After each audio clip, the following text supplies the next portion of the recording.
Have you ever noticed how the exact same types of difficult people or really frustrating situations just keep showing up in your life? Like almost like a recurring glitch in a video game. Oh, absolutely. It's a universal experience. Right, because you change jobs, right? And you think, okay, I finally escaped that micromanaging, entirely dismissive boss. Yeah, you think you're free. Exactly. But then, like 6 months into the new gig, you look up and your new manager's doing the exact same Right. thing. The same exact patterns. Or maybe you move to a totally new city for a fresh start. But within a year, you find yourself surrounded by the exact same type of flaky friends who always cancel at the last minute. It's like you can't escape them. And I know so many people listening to us right now can completely relate to this. You end a romantic relationship because of a highly specific, totally toxic dynamic, only to find yourself right back in that same dynamic with someone completely new. Yeah, that's the one that really gets people. The romantic repetition. So usually, when we talk about these recurring frustrations, we chalk it up to terrible luck. We just blame the outside world. Right. We tell ourselves that the world is just full of difficult people and, well, we just drew the short straw. Which is a very comforting but ultimately unhelpful illusion. But what if those aren't random coincidences? Like, what if those recurring glitches are actually secret codes just waiting to be deciphered? That is the big question right there. So today, our mission for this deep dive into the source material is to explore a truly mind-bending concept. The idea that life is actually a giant interactive mirror reflecting our own subconscious mind. A literal mirror, yes. Yeah, and we're going to explore the idea that your external frustrations are actually incredibly precise internal blueprints. They map everything out for you. Exactly. We're going to figure out how to read these secret codes, how to completely dismantle the invisible limits we inherited back when we were kids, and we're going to learn a radical psychological technique for drawing unshakable boundaries. It really is a complete paradigm shift. Now, I have to set a ground rule right here at the top for our listener.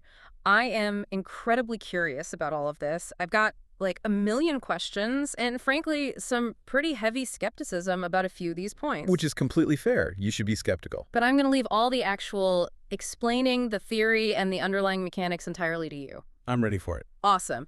Because I just want to sit back, ask the questions, try to synthesize what we're learning, and maybe throw in an analogy or two to make sure I'm actually grasping it. I love a good analogy, so please do. Perfect. So let's just jump right into the deep end here. Where do we even begin with this idea that the most annoying people in our lives are actually mirrors? Well, we begin with a foundational shift in how you view reality itself. Okay, lay it on me. The premise here is that every single person in your life, and most specifically, the ones who trigger those intense, seemingly disproportionate emotional reactions in you, is acting as a mirror. So they're literally just reflecting me back to myself. Exactly. If a situation keeps repeating, if you keep running into the same brick wall over and over, it's not a coincidence, and it's certainly not bad luck. It feels like bad luck, though. I know it does, but it's not. It is the universe's system acting as a deeply intelligent, highly responsive diagnostic tool. A diagnostic tool, like when the check engine light comes on in your car? That's a great way to put it. Yes. It is attempting to show you an internal flaw, like a massive energetic blockage or some misaligned belief that requires your immediate attention. Okay, so it's a feature, not a bug. Precisely. Yeah. Think of it this way. The system communicates with us primarily through the people we interact with daily. The situations that frustrate us aren't just annoyances, they are literal diagnostic printouts. Wow, okay. So when you find yourself constantly agitated by a specific behavior in someone else, let's say their chronic unreliability, like you mentioned earlier. Yeah, the flaky friends. Right. The system is attempting to bring your awareness to a facet of your own internal landscape that you are either entirely blind to or actively stubbornly ignoring. Okay, I really want to make sure I'm visualizing the mechanics of this correctly because, honestly, part of me absolutely hates this idea. I get that response a lot, actually. I mean, it feels a little bit like victim blaming, Yeah. If I have a terrible abusive boss or a friend who constantly takes advantage of me, it's really hard for me to sit here and accept that it's somehow my fault. It's a tough pill to swallow. Yeah, and the classic analogy I always hear in self-help circles is the movie screen versus the projector thing. Like, don't get mad at the screen, look at the projector. Right, the projector is you. But that feels a bit cliche to me. To me, it sounds more like an algorithm on social media. Oh, that's an interesting way to look at it. Tell me more about that. Well, you know how you might consciously tell an app, I want to see educational content, Yeah. but if you subconsciously linger on outrage bait or drama, the algorithm just keeps feeding you more drama. Yes. Yes, exactly. So the system doesn't care about your stated morals, Yeah. right? It only responds to your actual underlying engagement. That is spot on. So is that what we're talking about here? Are these annoying people just the algorithm serving me my own hidden baggage? That is a brilliant upgrade to the projector analogy, honestly. Yeah. And it's actually much more accurate to the underlying psychology we're talking about today. Oh, awesome. The algorithm is the perfect metaphor. You might consciously say, I want supportive, reliable friends. Right, that's what I'm clicking like on. Exactly. That's your stated preference. But if your subconscious engagement, your underlying belief system, which we'll get into shortly, is wired to expect betrayal, or if you hold a hidden belief that you don't deserve reliable people, the universal algorithm registers that deeper frequency. Man, the algorithm knows everything. It really does. It then serves up flaky, unreliable friends, because that is the reality your subconscious is currently programmed to interact with. Okay, that makes sense. But what about the victim blaming part? Right. To address your resistance about victim blaming, and this is crucial, this isn't about assigning moral blame. Okay, so I'm not a bad person because I attract bad bosses. Not at all. It's about recognizing mechanical responsibility. The system isn't punishing you, it's revealing you to yourself. Revealing me to myself. Okay. Trying to change the other person, manipulating their behavior, arguing with them, trying to force them to be more reliable so you can feel more comfortable, is exactly like screaming at your phone screen, hoping the algorithm will change. Which never works. You just look crazy yelling at your phone. Exactly. You can yell at the app all day, but until you change your internal viewing habits, your underlying engagement, the feed remains exactly the same. Wow. Okay, that really lands for me. I'm glad. Now, to get really specific, the system uses specific types of energetic archetypes to communicate different types of internal misalignments. Energetic archetypes. Yes. In the source material, these are broadly categorized into masculine and feminine energies. Oh, okay. I feel like this is a minefield. It can be, which is why we need to be very, very clear here. We are not talking strictly about biological gender or societal gender roles. Right. Okay. Good to clarify. We are talking about universal psychological archetypes, very similar to Carl Jung's concepts of the anima and animus. Oh, I love bringing Jungian concepts into this. That's totally my jam. It's a very helpful framework for this. So if we're not talking about men and women specifically, how does that system of masculine and feminine energy actually work in this context? Well, it's Like, what are the specific codes or patterns we as listeners are supposed to be looking for in our own lives? a beautifully intricate code once you learn how to read it. Yeah. Let's look at the feminine energetic archetype first. Okay. In this framework, feminine energy represents matter, the physical world, the grounding of the earth, the future, the physical act of creation, and your actual physical body. So everything tangible, the physical stuff. Exactly. And in your daily external life, this energy is often mirrored back to you by female figures.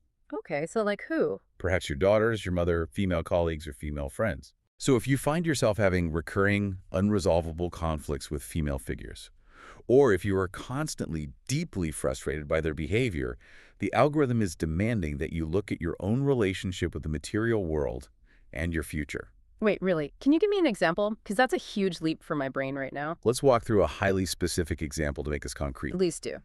Imagine a mother who is deeply, chronically frustrated because her teenage daughter seems to completely lack ambition. Oh, I know this dynamic. Right. The daughter procrastinates constantly. Her room is a disaster, and she refuses to make any clear goals for her future. The mother is pulling her hair out, constantly nagging the daughter. Very relatable scenario for a lot of parents. In our framework, the daughter's visible procrastination is not just a teenage phase. It is a magnified external reflection of the mother's own internal state. Hold on, the mother's internal state. But the mother is the one pushing for ambition. Consciously, yes.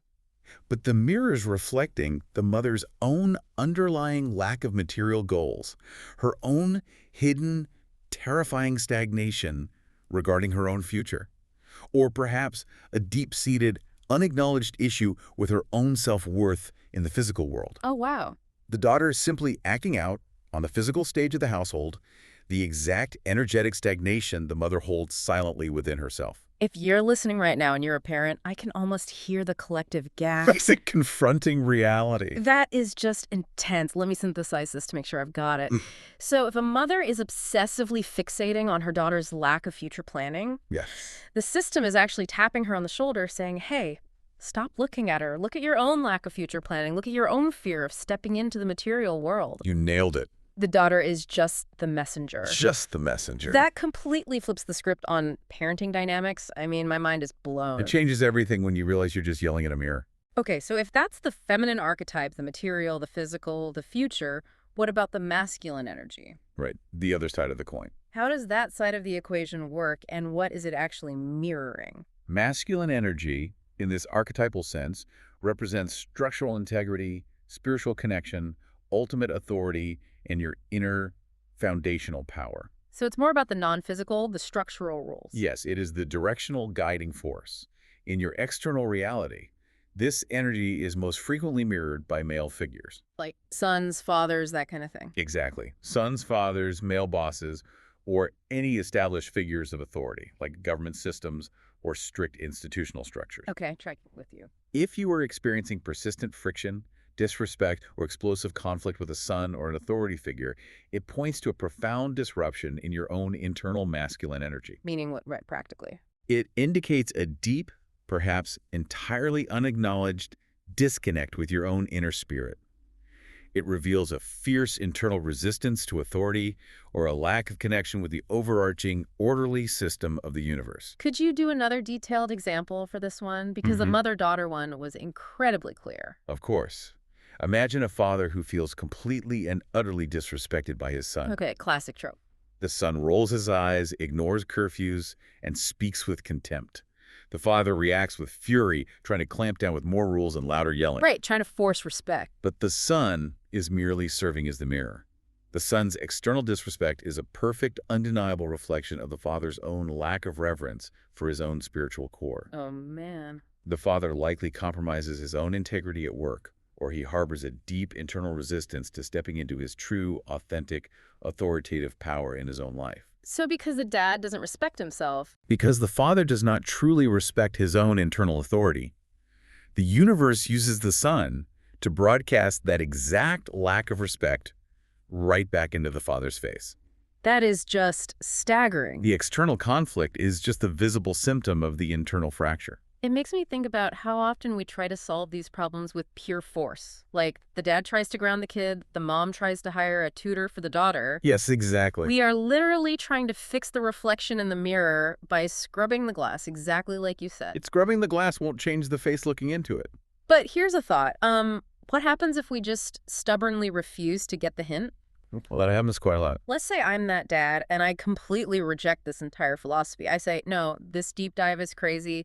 My kid is just a brat and my boss is just a jerk. A very common reaction. Right. So if I'm hearing this framework right, the universe isn't just going to give up and let me live in denial, is it? Like, does the algorithm just keep feeding me the same video, or does it escalate? Oh, it absolutely escalates. You cannot out-stubborn the system because the system is entirely dedicated to your ultimate psychological and spiritual evolution. So it forces the issue. It has to.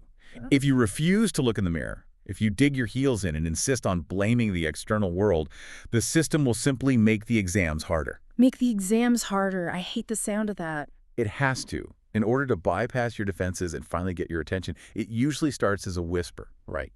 Like what kind of whisper? A subtle relational friction, a mildly annoying coworker. But if you ignore the whisper, it becomes a shout. Okay, so the coworker gets worse.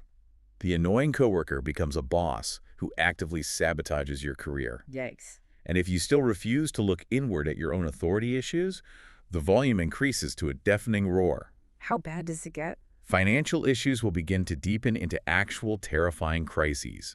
Minor physical ailments, which are often manifestations of ignored feminine and material energy blockages, will increase in severity or frequency. Wait, so getting sick could be a symptom of this? Absolutely. Yeah. The universe will systematically and sometimes ruthlessly dismantle your external comfort zones. That is terrible. It will strip away the distractions until the external pain becomes so incredibly loud, so unignorable, that you have absolutely no choice but to finally drop the blame, Turn your gaze inward and address the root cause of the projection. Wow. Okay, this transitions perfectly into the underlying mechanics of all of this. Yeah. Because if life is this giant mirror or this super intelligent algorithm, Yes. what exactly is it reflecting? Where is the initial wound actually located? Now we're getting to the root of it. Because clearly I wasn't born with a terrible relationship to authority or a subconscious desire to sabotage my finances. No, you definitely weren't born with it. So where do these invisible limits, these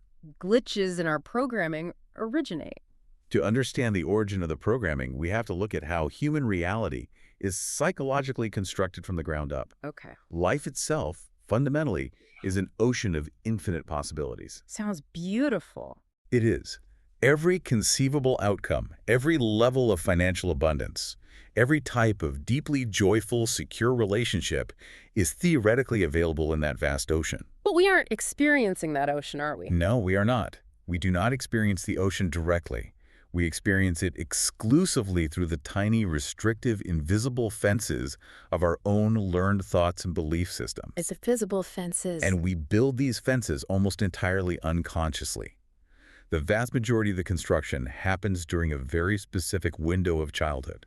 I really want to slow down and unpack this because I think this is where a lot of people feel a disconnect. Sure, let's break it down. If you're listening to this on your commute right now, you feel like a fully formed, rational adult making your own choices. Of course you do. So how exactly do we build these invisible fences when we are just kids? What is the actual science or mechanism behind that programming phase? It comes down to the undeniable science of human neurological development. From the moment you were born until around the age of 7, your brain waves are primarily operating in a theta frequency. Theta frequency, okay? Yes. The theta state is essentially a continuous state of hypnosis. Wait, so kids are basically hypnotized for the first 7 years of their lives? Essentially, yes. During this critical foundational window, a young child does not possess the critical faculty of the conscious mind. Meaning they can't think for themselves yet. Exactly. They cannot analyze, filter, judge, or reject incoming information.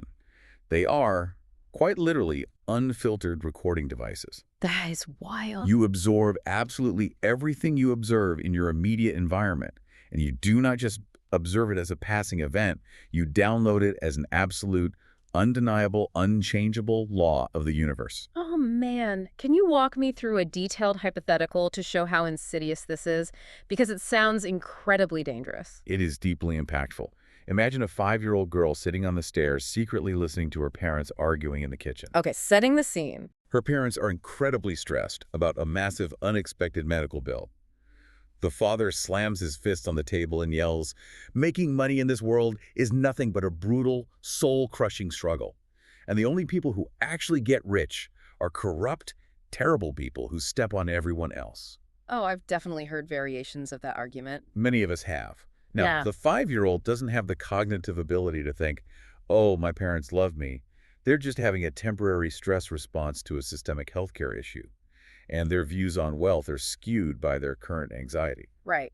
A 5-year-old isn't analyzing macroeconomic policy. No.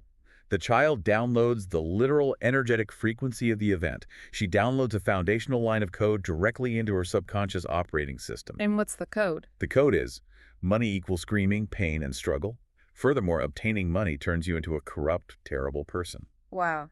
That is chilling, honestly, because you realize how entirely defenseless kids are against the anxieties of their parents. They have no defenses at all. It's just pure, unfiltered absorption. But here's where my brain gets stuck, and I know I'm not the only one. How does a belief that we absorbed sitting on the stairs at age 5 actually stop us from achieving things when we are 35 or 40? That's the million-dollar question. Right, because that 35-year-old woman isn't consciously thinking about that kitchen argument. She's got a master's degree, she reads finance books, she's trying to get a promotion. Yes.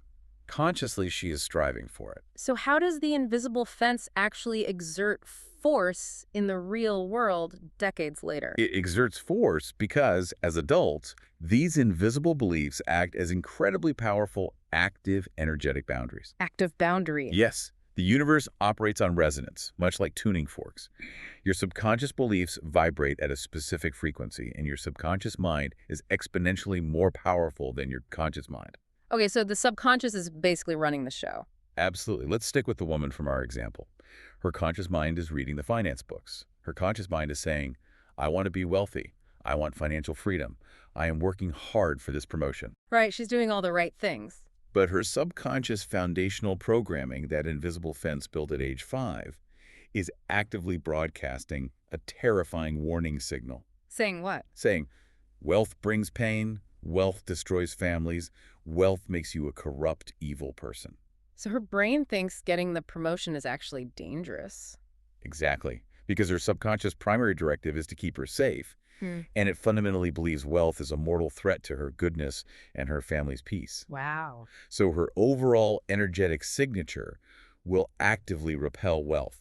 She will unconsciously make decisions to sabotage opportunities. Like, whoa, how does she sabotage herself without knowing it? She might perfectly execute a massive project at work, but the day before the presentation to the executives, she accidentally deletes the file, or she gets incredibly sick, or she picks a fight with her boss. Oh my God. She will attract circumstances that keep her exactly aligned with her hidden baseline belief. You simply cannot attract a reality that vibrates at a different frequency than your deepest subconscious convictions.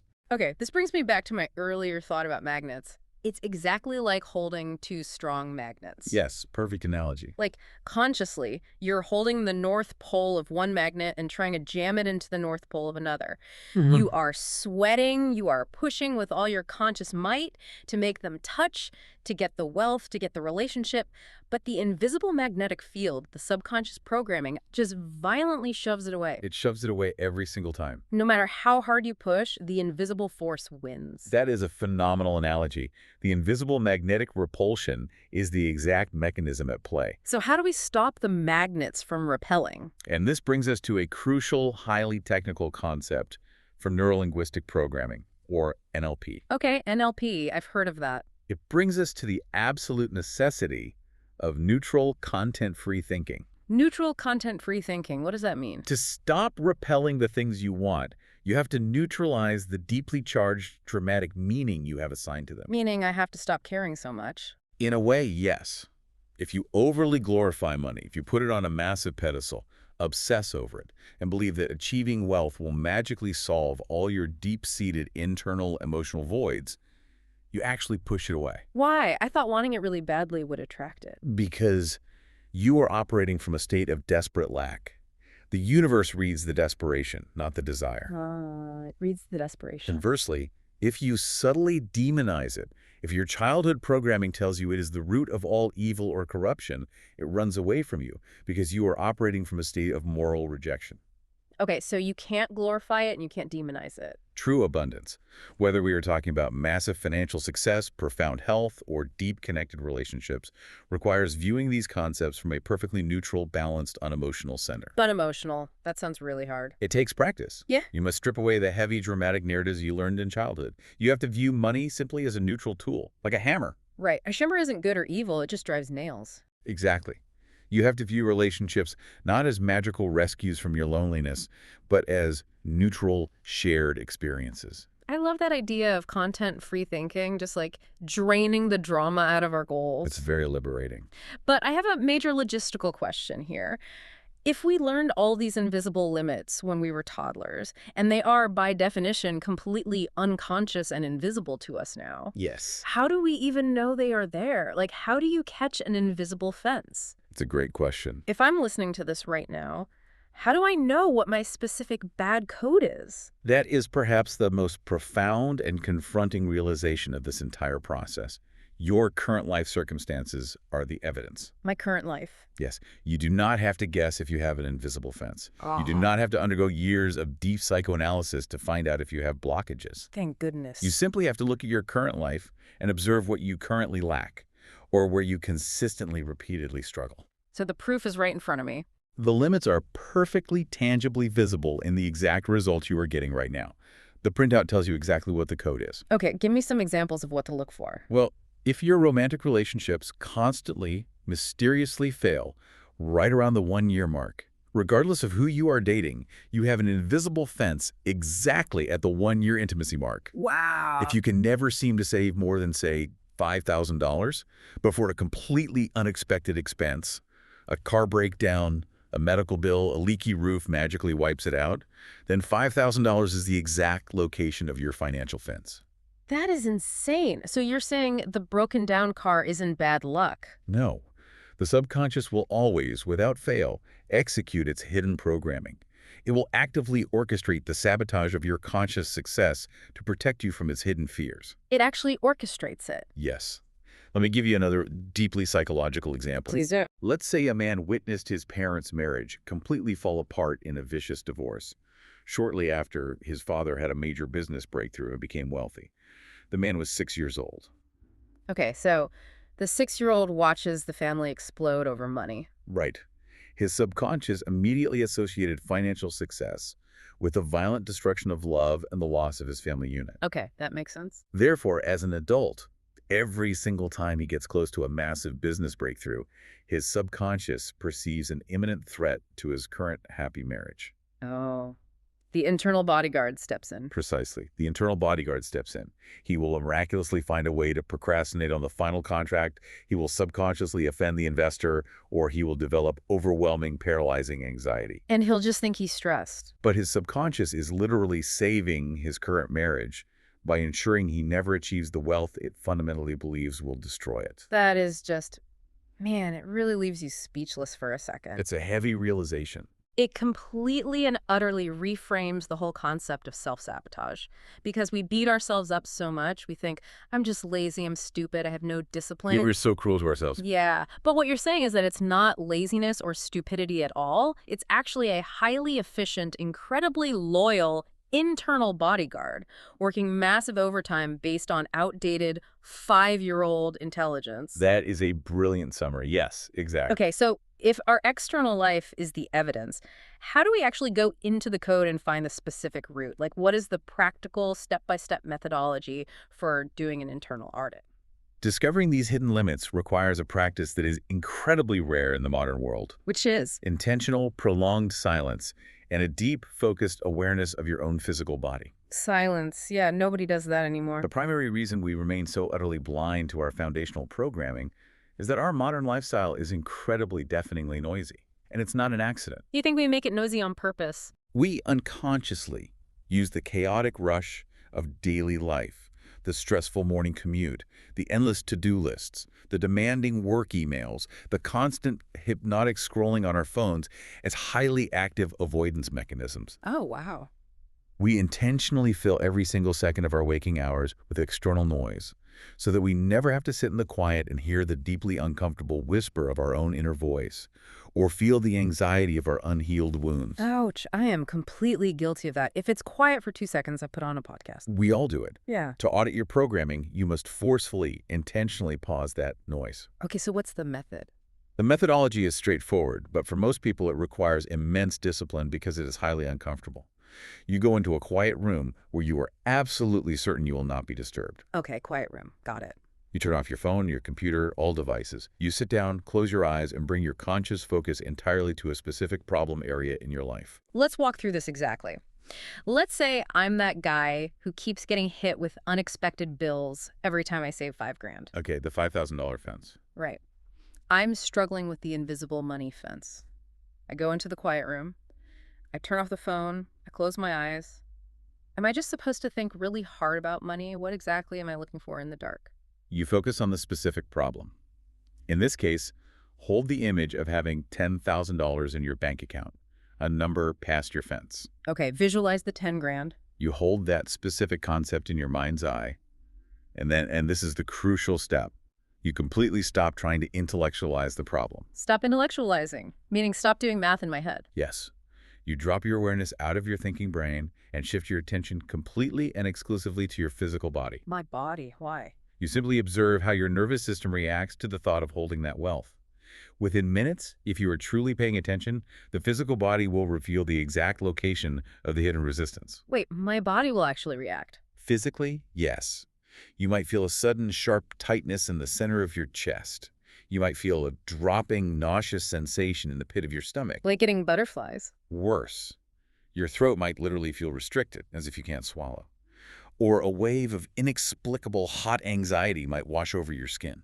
Just from thinking about $10,000. Just from thinking about crossing the boundary.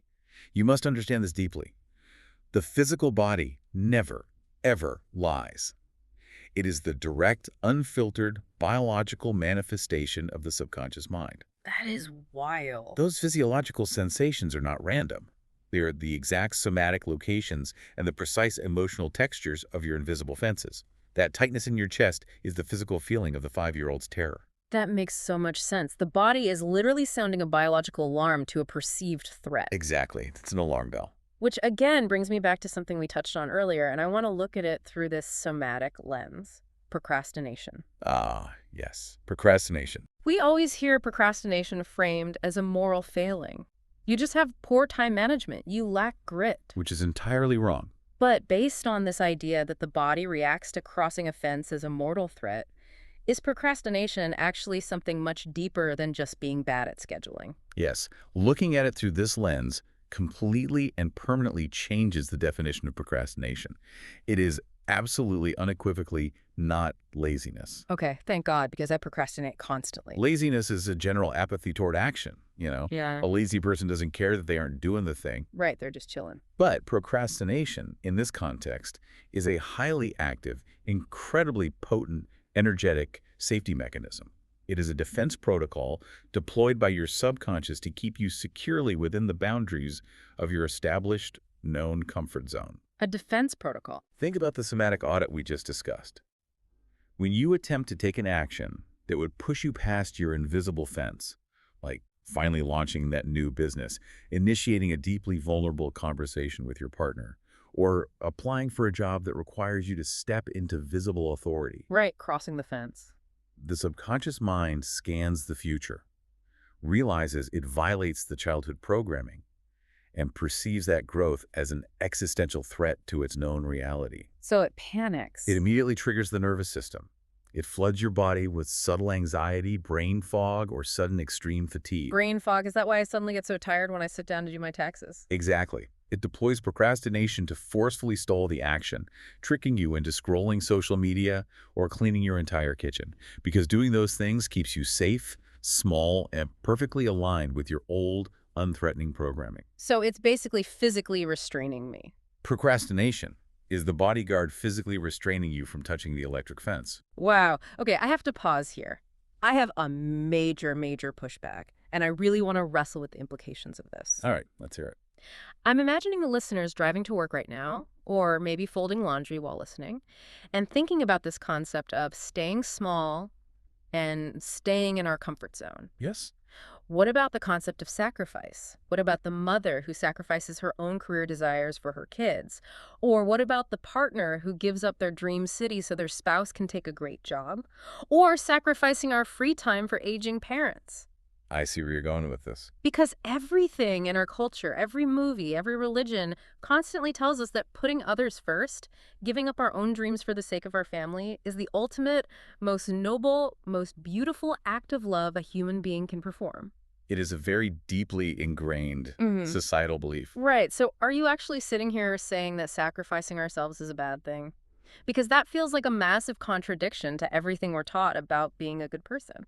I am going to deliver what might be the most challenging, confronting, and ultimately liberating realization of this entire comprehensive analysis. Okay, brace myself. Society does indeed heavily glorify self-martyrdom. We build statues to it. But from an energetic, psychological, and systemic standpoint, chronic self-sacrifice is incredibly dangerous and profoundly destructive. Dangerous? How? Sacrificing yourself constantly, systematically putting your own core needs, your own deep dreams, and your own physical and mental well-being dead last, energetically signals to the universe that you fundamentally do not matter. Oh, wow. It broadcasts a continuous, powerful frequency of profound, low self-worth. Because you're literally proving that you come last. Exactly. And here's the most tragic part. When you systematically disregard your own existence to please, serve, or accommodate others, you are inadvertently, but very actively, training those exact people to disregard and disrespect you. Whoa, wait. Let me make sure I am hearing this clearly. Take your time with it. By trying to be the ultimate caregiver, by giving up my own life to make my family happy, I am actually writing the psychological script for my own mistreatment. I'm teaching them to walk all over me. Exactly. You are providing them with the blueprint of how to treat you. That is devastating. You cannot possibly be angry at your family, your partner, or your children for taking you for granted when you are the primary architect who modeled for them that your needs are entirely optional. Wow. You showed them that your boundaries don't exist. Precisely. If you abandon your own core desires under the guise of being a good person or a martyr, you do not create peace. You create a massive toxic reservoir of internal resentment. Because you're secretly mad that you gave up your life. Right. You might try to hide it, but that resentment leaks out. It leaks out in passive-aggressive sighs, in slammed kitchen cabinets, in a tone of voice that says, I do everything around here. Oh, I've heard that tone. We've all used that tone. It toxifies the relationships from the inside out. True spiritual maturity, true alignment with the universe's system, requires a radical shift. What's the shift? It requires placing yourself firmly and unapologetically at the absolute center of your own life. But isn't that just selfish? This is not about narcissistic obsession or cruel selfishness. It is about taking full, terrifying responsibility for the one single life you were actually given the mandate to manage. Your own. Yes, when you are full, when you are deeply fulfilled, pursuing your own purpose and operating from a foundation of unshakable self-respect, the love and support you offer to your family is infinitely more powerful, pure, and genuinely helpful than the bitter, exhausted, resentful scraps you offer when you are constantly sacrificing yourself on the altar of their perceived needs. Man, that is a really tough pill to swallow. I can literally feel my own internal resistance to that idea, which probably proves your point. It goes against a lot of our conditioning. But intellectually, it makes so much sense. It really reframes the entire dynamic of how we relate to the people closest to us. It forces us to stop playing the victim in the lives we actively created. That's the creator mentality taking over. So let's move into the practical application of this. Let's say a listener has done the quiet audit. They realize they've been playing the martyr. They realize they are deeply, secretly angry.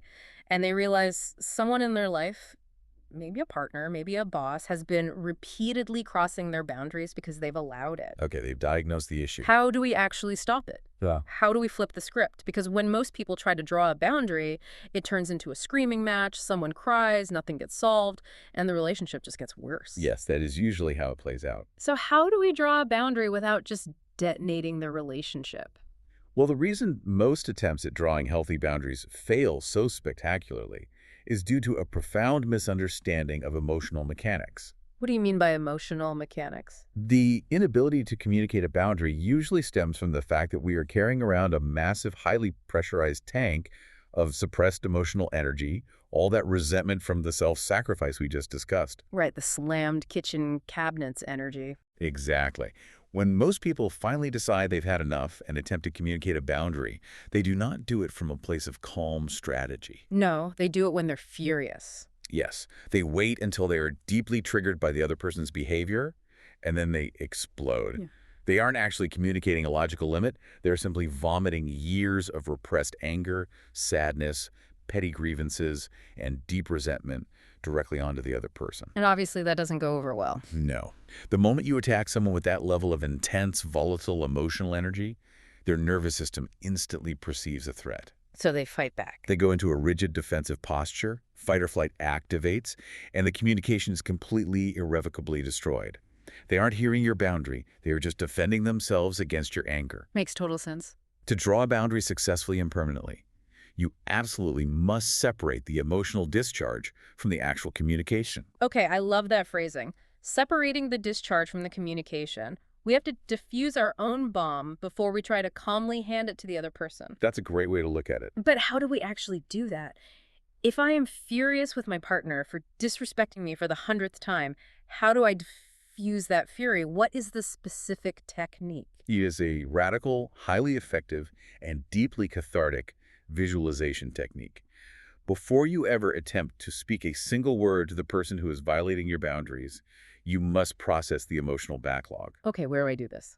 You go into a room entirely alone, you close the door, you lock it, and you ensure you have absolute impenetrable privacy. Okay, locked door. You close your eyes, and then you vividly, in high-definition detail, imagine the person you are having the conflict with standing right in front of you. Oh, boy. You picture the exact look on their face that triggers you. You picture their posture. You remember the tone of their voice. That sounds like it would just make me more mad.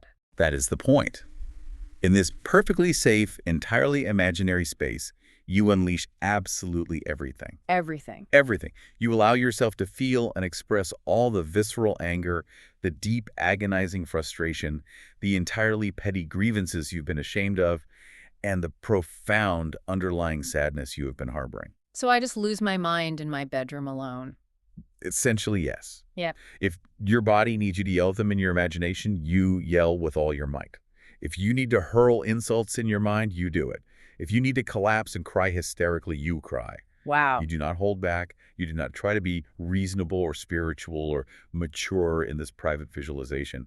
You let the dark emotions peak, surge through your nervous system, and eventually naturally burn themselves out entirely. That sounds intensely exhausting, but also incredibly liberating. It is both. But I have to ask about the real-world utility of this. I just spent 20 minutes imagining yelling at a ghost in my bedroom. I might feel a little lighter, sure. But how does yelling at an imaginary version of my boss actually help me when I go into work the next morning? It helps because what you just accomplished was not just a mental exercise. It was a profound physiological and energetic reset. A physical reset. Yes, by allowing the raw emotion to fully express itself in the visualization, you physically discharge the electricity of the anger from your nervous system. So it actually leaves the body. Emotions, fundamentally, are simply energy in motion. When they are suppressed, they create a chaotic, high-pressure system in your physical body. By acting it out vividly in your mind, your nervous system actually processes the completion of the emotional cycle. Because the brain doesn't know it's not real. Exactly. The brain doesn't entirely know the difference between a vividly imagined release and a physical one. Oh, that's fascinating. Once that intense, blinding electricity is discharged, you will find yourself dropping into a state of profound, crystal-clear calmness. In that quiet, exhausted aftermath, the static clears from your brain, and your true underlying need becomes startlingly, beautifully obvious. The underlying need. Give me an example of that. You suddenly realize that you weren't actually furious about the fact that your partner left the unwashed dishes in the sink again. Oh, it's never about the dishes. It's never about the dishes. The dishes were just the trigger. You realize in the quiet that the underlying need was to feel seen, to feel fundamentally respected, or to feel like you aren't carrying the entire burden of the household alone. So the anger was just hiding the real issue. The emotional purge burns away the superficial argument and reveals the deep truth beneath the trigger. Okay, I'm tracking perfectly now. I love the idea of using the empty room to burn off the static so you can actually hear your own needs. It sounds like the most therapeutic thing you could possibly do before a hard conversation. It prevents so much unnecessary damage in relationships. But eventually the visualization ends. Right. I have to open the bedroom door, walk into the kitchen, and actually face the real flesh and blood person who just left the dishes in the sink. Yes, the real world awaits. What is the real world application here? Now that I know what I actually need, how do I approach them? Now, because you have already completely discharged the emotional volatility, you can approach the real person in a state of absolute grounded neutrality. Okay, so I'm calm now. Exactly. This is the exact moment where the actual boundary is drawn. Because you are calm, because your nervous system isn't in fight or flight, you do not need to bring up the past. So no listing the previous 50 times they disappointed me. Absolutely not. You do not need to build a case. You do not need to attack their character or call them lazy. Just stick to the facts. You simply state the boundary regarding the specific behavior, and crucially, this is the part almost everyone misses. You state the non-negotiable consequence if the boundary is crossed. The consequence. Okay, what does that sound like? It sounds remarkably simple like this. When this specific behavior happens, when the dishes are left for me to do after I have cooked, I feel entirely disrespected and overwhelmed. If this behavior continues, I will do X. It sounds so incredibly simple when you say it calmly like that. If you do this, I will do X. But I know human nature. I know my own It's nature. harder in practice, yes. Yeah. What is the catch here? Why is this incredibly simple sentence so terrifyingly hard for people to actually execute in the moment? The catch is the consequence. Ah. Setting a boundary is utterly, completely meaningless if it is just a request disguised as a rule, or an empty threat you have absolutely no intention of backing up.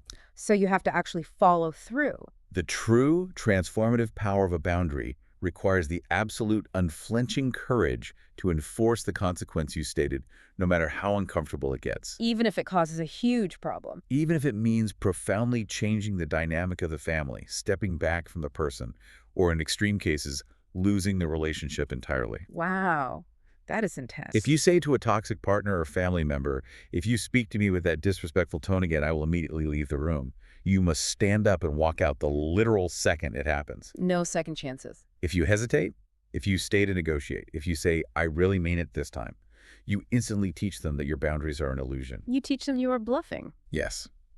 And the universe's system will immediately resume reflecting your own underlying lack of self-respect by allowing them to continue the abuse. That requires a level of self-trust that most of us just aren't taught to have. It really brings it all back full circle to placing yourself firmly at the center of your own life, like you mentioned before. It all connects. If you don't value yourself enough to enforce the consequence, the boundary is just hot air. Exactly right.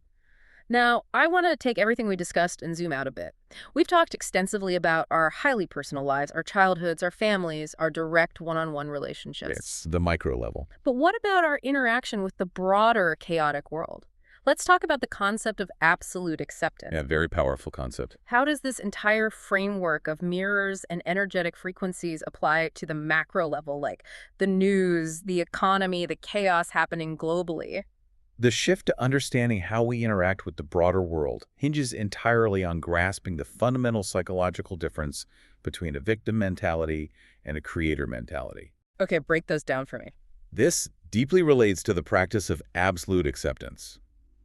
A person operating permanently from a victim mentality constantly complains about external forces. Right. Why is this happening to me? Yes. They look at the fluctuating economy, the terrifying news cycle, the terrible traffic on the highway, or the blatant rudeness of strangers in a grocery store, and they feel helpless, attacked, and chronically aggrieved. They believe the world is happening to them. I mean, it's very easy to feel that way right now. It is very easy. Yeah. But a person operating from a creator mentality observes the exact same chaotic, difficult world. They don't deny the chaos, but they ask a fundamentally different, empowering question. Which is, What is this specific scene trying to teach me right now? What part of my own internal landscape is this massive external event reflecting or triggering? so we have to look at the bad stuff, the frustrating stuff, and accept it as a lesson. That makes sense based on everything we've talked about. But wait a second, what about the good stuff? What about when things go right? Is this whole philosophy just about accepting difficult lessons and bracing for impact? Or does acceptance apply to positive things too? That is a brilliant and incredibly important distinction to make, because this is precisely where many highly self-aware people fail. Oh, really? How so? We often become so hyper-focused on doing the shadow work and accepting the negative reflections that we completely systemically fail to accept our own successes. We push away the good stuff. Yes, the psychological phenomena of imposter syndrome is a perfect example of this systemic failure. Oh man, imposter syndrome. If you achieve a massive goal, if you receive genuine glowing praise, or if you earn a significant amount of money, and your immediate knee-jerk reaction is to downplay it, belittle it, or attribute it to mere luck or a mistake, Yeah. you are actively refusing to accept your own blessing. Because you don't think you deserve it. Exactly. When you constantly reject or diminish your achievements to appear modest, the system registers a very clear frequency. It registers that you do not value what has been given, and more importantly, that you do not believe you are worthy of holding it. Wow. Energetically, you are violently pushing the abundance away. So it's exactly like the magnets again. Exactly like the magnets. Consequently, the system will absolutely start taking those blessings away, or it will simply stop delivering you opportunities because you have repeatedly demonstrated that you cannot hold the frequency of success. So what do we do instead? You must learn to look at your wins, stand completely firm in them, and say, yes, I created this, I am worthy of this, and I accept it fully. Man, I am so guilty of that. I have absolutely brushed off a compliment because I felt awkward or told someone like, oh, I just got lucky, when I actually worked for months on a project. It's a very common habit, trying to be humble. Yeah, but it is crazy to think that by trying to be falsely modest and socially acceptable, I am literally broadcasting to the universe, please stop sending me good things, I hate it. That is a massive wake-up call. It's a subtle but massive form of self-sabotage. But let's pivot back to the negative side, specifically regarding the broader world, because this is where people really get stuck. Okay, let's go there. What happens when we witness truly terrible global events? Or what if we just witness incredibly toxic, cruel behavior from complete strangers on the internet? Yes. If we are supposed to practice absolute acceptance of everything, does that mean we just don't care? Are we supposed to just shrug our shoulders at cruelty? This is perhaps the most vital area of misunderstanding in this entire philosophy. Please clarify it because it sounds really passive. When you witness terrible global events, or when you encounter deeply toxic behavior, reacting with intense, visceral judgment, burning hatred, and constant, furious complaining does absolutely nothing to solve the actual problem. Well, true. Yelling at the TV doesn't stop a war. Exactly. Yeah. In fact, operating strictly within this energetic framework, reacting with intense, obsessive hatred only magnifies that negative energy and actively, magnetically invites a resonant version of that exact chaos directly into your own life. Wait, if I'm angry about global injustice, I'm inviting chaos into my life. Yes.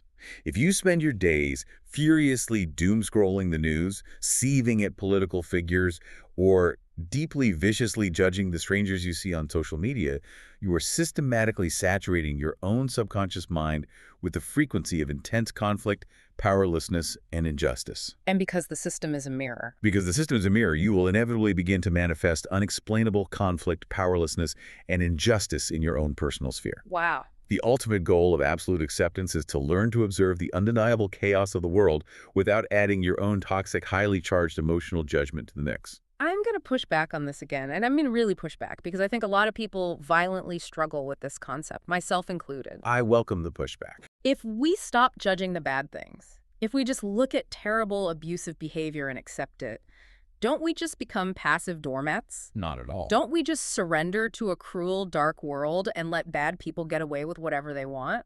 It feels like acceptance is just a fancy word for giving up. That is the most common and, frankly, the most understandable fear regarding the concept of acceptance, but it fundamentally entirely misinterprets what true acceptance means mechanically. Okay, correct me. What does it actually mean? Acceptance is absolutely not approval. It is not passivity. It is not throwing your hands up in surrender. And it is absolutely not giving permission for people to abuse you or to abuse others. Okay, that makes me feel a little better. Acceptance simply means acknowledging reality exactly as it is right in this present physical moment, without adding the exhausting, blinding friction of your own emotional resistance. The friction of emotional resistance. Yes. It is looking at a situation and saying, this terrible thing is happening. That is a fact. This person is acting with cruelty. That is a fact. Just observing it neutrally. Exactly.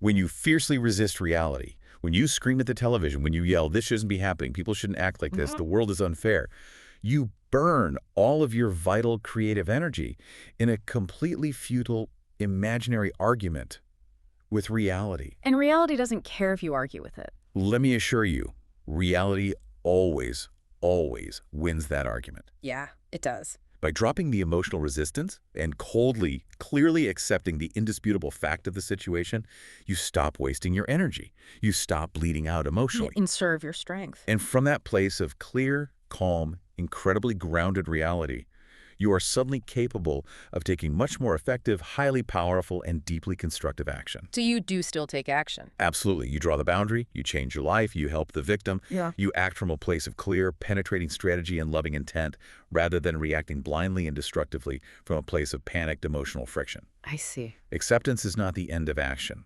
It is the required foundation for true, powerful action. Wow. Okay.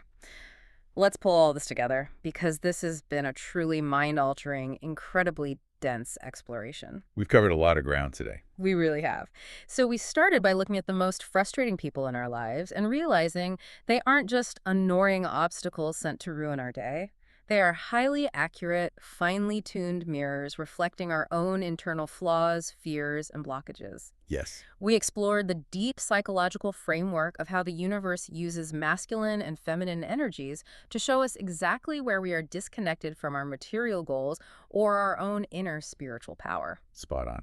We unpacked this somewhat terrifying reality that the invisible fences limiting our finances and our relationships right now were actually built when we were tiny children in a hypnotic state, just absorbing the unhealed anxieties of the adults around us. The invisible fences, yes. We learned the highly uncomfortable discipline of sitting in silence to let our physical bodies reveal exactly where those limits are hiding. The somatic audit. We confronted the really hard truth that playing the martyr and constantly sacrificing ourselves is not an act of love, but a recipe for resentment that teaches the world to mistreat us. That's a crucial one to remember. And finally, we learned the mechanics of how to discharge our volatile anger in an empty room so we can step out into the real world, draw unshakable boundaries with total calm neutrality, and accept reality exactly as it is so we can finally stop arguing with the universe and start taking powerful action. That is a perfect summary. So, to you listening right now, wherever you are, I want you to remember that every single frustrating person you encounter tomorrow,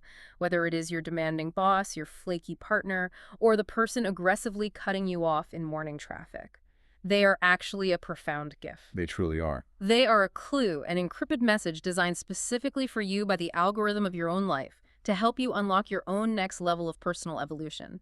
They are showing you exactly what you need to heal. And as you carry these profound, challenging concepts forward into your daily interactions, I want to leave you with one final, lingering thought to ponder long after this audio stops. Let's hear it.